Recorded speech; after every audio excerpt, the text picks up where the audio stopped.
اهلا اهلا اهلا اهلا بيكم. عمرك جالك كده هديه صغننه مع اي اوردر انت طلبتيه؟ الحقيقه انا لما بتجيلي حاجه صغيره في اي اوردر انا طلبته، خصوصا مكياج، بكون فرحانه جدا بالهديه دي اكتر من الاوردر اللي انا طالباه نفسه. مش عارفه ليه، يمكن علشان بتكون صغنونه وشكلها كيوت، ويمكن علشان ببلاش فانا ما دفعتش فيها حاجه فبتبقى حلوه قوي. اي حاجه ببلاش حلوه. او يمكن علشان انا هكون هجربها مثلا فهوفر فلوس بدل ما ادفع فيها فلوس واشتريها فول سايز، فانا هجربها الاول قبل ما اشتريها، ففيها توفير. مش عارفة، يعني انتوا قولوا لي رأيكم في الموضوع، ليه انا بتعجبني الهدية اللي مع الاوردر اكتر من الاوردر نفسه؟ وقبل ما تبتدي ما تنسيش بليز تعملي لي لايك لو عجبك الفيديو او عجبك فكرة الفيديو، وتكتبي لي تحت لو كنتي بتفرحي بالهدايا الصغيرة اللي بتجيلك مع الاوردر ولا لا. اصلا في ناس ممكن تكون ما بتستخدمهاش تفتكروا، يعني في ناس ممكن تكون بتجيبها بتقوم رمياها. مش عارفه، ده يبقى يعني بطر عن نعمه حقيقه، كده تبقى حاجه صعبه قوي. يلا. والبداية ما كانتش موفقة مع المقشر ده مقشر بالإنزيمات من عند ماركة ويشفول، ما حسيتش ان هو عمل لي اي حاجة، وحسيته ناشف جدا. اللي جربه منكم يا ريت يكتب لي تحت هو كده ولا دي بس عشان سامبل.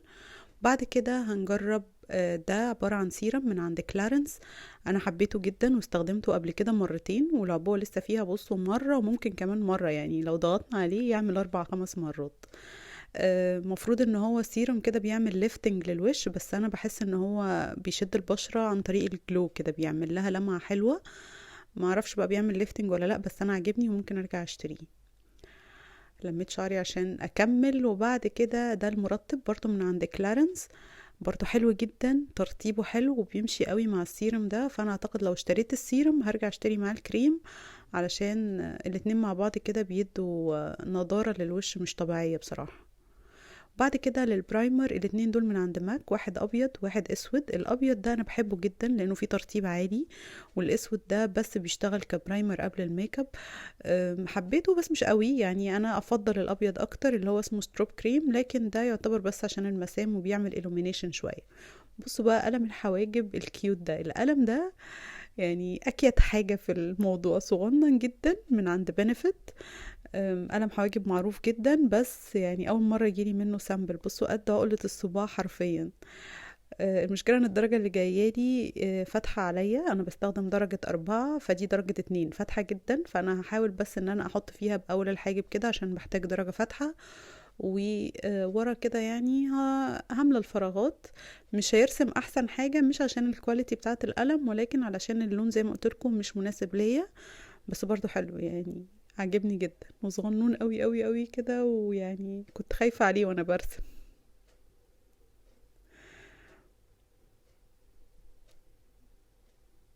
ما تقلش الحاجب بس عجبني. نيجي بعد كده للفاونديشن. خطوة الفاونديشن انا هستخدم السامبل دي من عند هدى بيوتي. بصوا دي بيكون فيها كل درجات الفاونديشن، بس كل واحدة كده سواتش صغيرة من الفاتح للغامق. ف مش هتكفي واحدة على وشي، فانا هجرب لكم بس الدرجات عشان نعرف مين الدرجة المناسبة ليا. يعني بصوا مثلا الدرجة افتح واحدة دي فاتحة عليا جدا، الدرجة اللي بعديها هتيجي بالظبط لون بشرتي، يعني هي دي درجتي. يعني حلو قوي الفكرة لو انتي مش عارفة درجتك تعرفي تظبطيها عن طريق السامبل دي. بصوا دي لوني بالظبط، فانا عرفت درجتي عندهم ايه. ولكن عشان الكمية صغيرة انا هخلط كل الالوان اللي هم اول 3 الوان فاتحين، طبعا مش هخلط الغامقين، علشان يعني تكفي الكمية على الوش كله، وهيدينا يعني في الاخر فينش حلو، مش هيبان ابدا تدرج الالوان ده. بصراحة الفاونديشن ده اصلا فول كفرج وعندي، بس دي كمية صغيرة جدا جدا عجبتني. برضو لو احنا عايزين نخليه خفيف هيبقى خفيف لو احنا استخدمنا كمية صغيرة ورطبنا كويس قبليها. هاخد بعد كده اللون الغامق جدا اللي هو كونتور غامق، يعني اكتر ما ينفعش عليا كونتور.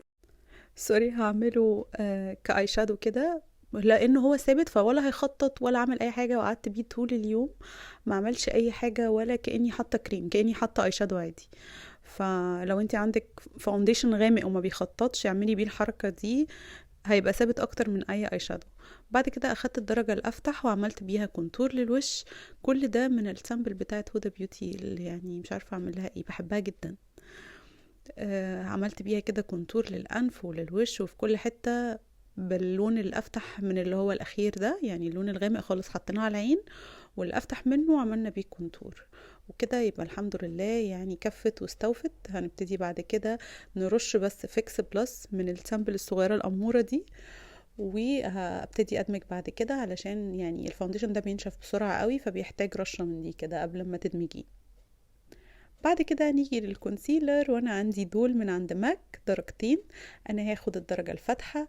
بصوا الابليكيتر بتاعته صغنونة وعسولة جدا، برضو ده كان جايلي مع اوردر قبل كده من عند ماك، ودايما بيجيلي بصراحة السامبل من عند ماك. اكتر ماركة بتبعت سامبلز هي ماك، وبتبقى حلوة يعني السامبلز بتاعتها بتقعد وبتنفع. فكده عملنا الكونسيلر وبندمجه دلوقتي، وبصوا التنوير بتاعه بصراحة حلو قوي، وانا عندي الفول سايز. بصوا بقى الباودر دي باودر شفافة. بصراحة مش فاكرة ايه الماركة اللي كانت بعتها لي، مش فاكرة، مش مكتوب عليها، وهي كانت موجودة في وسط السامبلز، فللأسف مش عارفة هي تبع مين، بس يعني كفت ووفت. انا هموت واعرف بتاعت مين بعد الافكت اللي هي عملته. بصوا ازاي هتخلي تحت العين ناعم جدا جدا وكأن عليه فلتر بالظبط. حلوة قوي قوي قوي قوي بصراحة، حلوة جدا. وطبعا العلبة كيوت على الاخر. انا حاسة ان انا بحط سكر على ايدي. الفينش بتاعها حكاية بصراحة. بعد كده هنيجي كده بس بنفس اللون البني اللي احنا حطيناه فوق ده، اخدته وحطيت تحت كمان علشان نخش على الماسكارا. في الماسكارا عندنا 2 سامبل، واحدة من عند هدى بيوتي واحدة من عند ماك، فانا اخترت هدى بيوتي، وكانت فيها ناحية بتتقل وناحية بتطول، وانا ما فكرتش بصراحة وخلعتهم، وقعدت احاول افتحهم، يعني كانت معاناة. الباكج غريبة جدا جدا، فحاولت افتحها بكل الطرق، وهنا كنت فرهطت فقلت اشرب اي حاجة. وفي الاخر بعد ما فتحت، بعد يعني تقريبا نص ساعة، يعني بصوا الفيديو كله خد وقت ودي خدت وقت قد الفيديو كله. في الاخر فتحت، انا قصيته يعني كل الوقت ده مش موجود، وطلعت الفرشة اخيرا. الصدمة الكبيرة بقى ان هي مش سامبل، وانا هنا كنت مصدومة صدمة عمري، لانه ما لقيتش فيها ماسكارا، لقيت فيها بس الفرشة. فاتضح ان هم حاطين الفرش عشان تشوفي شكل الفرش قبل ما تشتري الماسكارا، مش اكتر من كده. فهنرجع للحمد لله ان احنا عندنا سبير، يعني عندنا الماسكارا الصغيرة دي من عند ماك، فهنستخدمها مجبرا اخاك لا بطل. اسمها 3D ماسكارا، وهبتدي كده احطها على الرموش. هي بصراحة ماسكارا غريبة، بتحسوا ان هي بيلدبل، بتحط كده يعني شوية بشوية. خدت وقت طويل على ما وصلت للوك ده، بس حبيتها قوي قوي لان هي ثابتة جدا. بعد كده بصوا جلو للرموش. انا مش حرمكم من حاجة، عندنا كل السامبلز الممكنة والغير ممكنة. فعندنا سامبل للجلو بتاع الرموش او اللزق بتاع الرموش، وهنا انا بستخدمه وانا سعيدة جدا وفرحانة. هو تعبني شوية لانه ما بينشفش بسرعة، وقعد يلغوص كتير فوق الرموش، بس ما فيش مشكلة. يعني ادينا عرفنا انه الماركة دي مش حلوة، اسمها ايلور.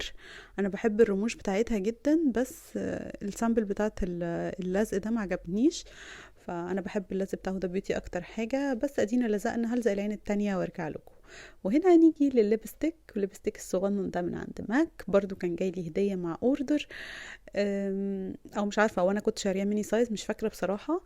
وبعد كده هنحط بقى الليبستيك الصغنن الكيوت ده، وانا كنت خايفه عليه يتكسر وانا بحطه، حاساه يعني ارق من ان هو يتحط على الشفايف. بعدين بعد ما حطيته حسيت انه الفينش بتاعه كده عبارة عن جلوسي شوية، او اللي هو الساتن فينش ده اللي هو ما بيبقاش مطفي. مش عارفة، حسيته ان انا عايزة اطفيه. فقولولي كده قبل ما هطفيه احلى ولا بعد ما هطفيه احلى؟